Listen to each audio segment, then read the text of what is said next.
So hello everyone, welcome to Filmopedia. इस video में मैं बात करने वाला हूँ वेनम 2 के पोस्ट कई सीन के बारे में।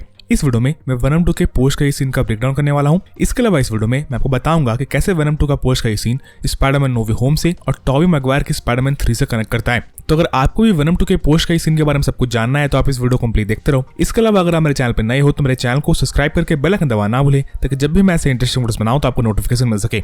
With that being said, let's get started. So venom 2 के पोस्ट कई सीन में हम देखते हैं कि एडी और वेनम एक रूम में बैठ के आराम से टीवी देख रहे होते हैं और तब वेनम एडी को बताता है कि कैसे सारे सिम्बियोट्स के पास 80 बिलियन लाइट ईयर्स की नॉलेज है और सारे सिम्बियोट्स के पास एक हाइव माइंड है। तब वेनम बेसिकली एडी से पूछता है कि क्या वो सिम्बियोट्स के हिस्ट्री के बारे में जानना चाहेगा। तब एडी बेसिकली हाँ बोल देता है और उसके बाद एडी और वेनम जिस रूम में थे उस रूम की पूरी सराउंडिंग चेंज हो जाती है और मोस्ट प्रोबेबली एडी और वेनम अब एमसीयू यूनिवर्स में आ गए हैं। अब इस सीन पे बहुत सारे लोग कंफ्यूज हैं कि क्या वेनम के एडी के साथ नॉलेज शेयर करने से वेनम और एडी एमसीयू यूनिवर्स में आ गए हैं। तो शायद ऐसा नहीं हुआ है। मोस्ट प्रोबेबली वेनम और एडी एमसीयू यूनिवर्स में इसीलिए आए हैं क्योंकि स्पाइडरमैन नो वे होम में डॉक्टर स्ट्रेंज से बेसिकली स्पेल कास्ट करने में गलती हो गई है। मोस्ट प्रोबेबली उसी स्पेल के कारण एडी और वेनम अब एमसीयू यूनिवर्स में आए हैं। पर यहाँ पे सबसे बड़ा सवाल है कि आखिर वेनम सिम्बियोट टॉम हॉलैंड के पीटर पार्कर को कैसे जानता है और टॉम हॉलैंड के स्पाइडरमैन को कैसे जानता है। सो वेनम जब एडी को बताता है कि उसके पास 80 बिलियन लाइट ईयर्स की नॉलेज है और सारे सिम्बियोट्स के पास एक हाइव माइंड है, तब बेसिकली शायद वेनम एडी को ये बताना चाहता होगा कि वेनम को पता है कि मल्टीवर्स एग्जिस्ट करता है और क्योंकि सारे सिम्बियोट्स के पास एक हाइव माइंड है तो ऐसा हो सकता है कि सारे सिम्बियोट वेरिएंट्स एक दूसरे की मेमोरी को भी शेयर करते हो।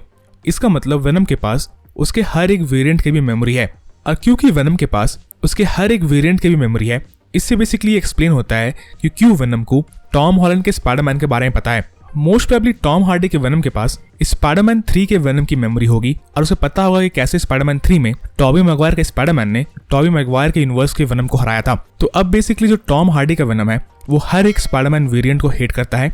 अब वो स्पाइडरमैन टॉबी मैगवायर का हो, एंड्रू गारफील्ड का हो या टॉम हॉलैंड का हो। तो बेसिकली वेनम 2 के पोस्ट के सीन में हम देखते हैं कि एमसीयू के यूनिवर्स में ट्रांसपोर्ट होने के बाद टॉम हार्डी का वेनम टीवी पे टॉम हॉलैंड के स्पाइडरमैन को देखता है डेली ब्यूगल पे। उसके बाद वो टीवी को लिक करता है और कहता है डैड काय। तो अब बेसिकली सवाल यह है कि आखिर हमें टॉम हॉलैंड का स्पाइडरमैन और टॉम हार्डी का वेनम किस मूवी में साथ में देखने को मिलेगा। क्या हमें स्पाइडरमैन नो वे होम में टॉम हार्डी का वेनम भी दिखने वाला है? अब इसका आंसर देना काफी मुश्किल है। अभी रिसेंटली टॉम हार्डी को हमने स्पाइडरमैन नो वे होम के प्रोडक्शन कैप को पहने हुए देखा था जिस फोटो को इंटरनेट से डिलीट कर दिया गया था। प्लस स्पाइडरमैन नो वे होम के ट्रेलर में हमने एक मिस्टीरियस एंटिटी को टॉम हॉलैंड के पीटर पार्कर पे अटैक करते हुए देखा था। अब ये mysterious villain most probably lizard है, पर अब वेनम 2 के पोस्ट का सीन से ऐसा लगता है कि ये विलन और कोई नहीं बल्कि वेनम भी हो सकता है। बाकी आप मुझे कमेंट्स में बताओ आपको क्या लगता है, ये मिस्टीरियस विलन क्या लिजार्ड है या फिर वेनम। सो मोस्ट प्रोबेबली वेनम और स्पाइडरमैन की मूवी आपको काफी जल्द देखने को मिलने वाली है और बेसिकली एंडी सर्किस जो कि वेनम 2 के डायरेक्टर थे, इसके अलावा टॉम हार्डी ने भी खुद ये कहा है कि वेनम और स्पाइडरमैन आपको काफी जल्दी एक मूवी में दिखने वाला है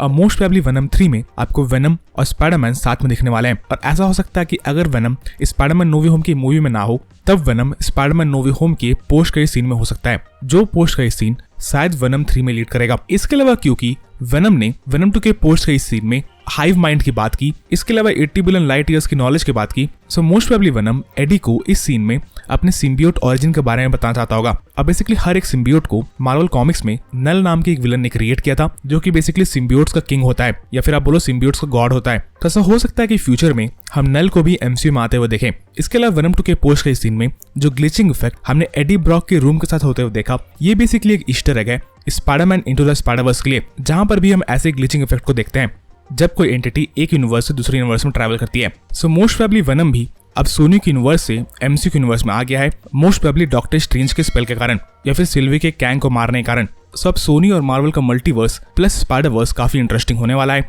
आप मुझे कमेंट्स में बताओ कि आपको वेनम 2 का पोस्ट का सीन कैसा लगा। इसके अलावा आपकी क्या थ्योरीज है वेनम 2 के पोस्ट का सीन से रिलेटेड, ये भी मुझे कमेंट्स में बताना ना भूले। बाकी इस वीडियो के लिए इतना ही। अगर आपको ये वीडियो पसंद आई तो वीडियो को लाइक करना ना भूले और अगर आप मेरे चैनल पे पहली बार आए थे तो चैनल को सब्सक्राइब करके बेल आइकन दबाना ना भूले ताकि जब भी मैं ऐसे इंटरेस्टिंग वीडियोस बनाऊं तो आपको नोटिफिकेशन मिल सके। And as always thanks for watching.